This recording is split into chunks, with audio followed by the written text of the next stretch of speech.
चिंगी आणि सुबक झाड. एकदा चिंगी ससा जंगलात फिरायला गेला. खेळता खेळता त्याला एका डोंगरावर सुंदर फुलांचे झाड दिसले. त्या झाडाभोवती रंगीबेरंगी फुलपाखरं उडत होती.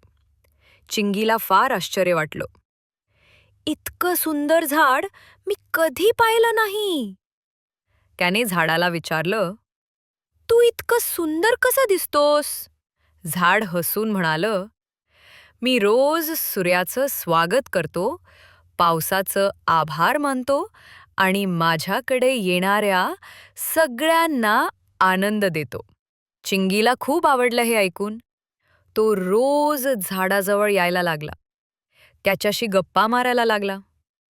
काही दिवसांनी चिंगीचं मनही खूप प्रसन्न झालं. त्याला कळलं, आपण दुसऱ्यांना आनंद दिला की आपलं मन सुद्धा फुलासारखं खुलतं. आणि चिंगी बनला सगळ्या जंगलाचा आनंददूत. धन्यवाद. नवीन गोष्ट घेऊन लवकरच भेटू.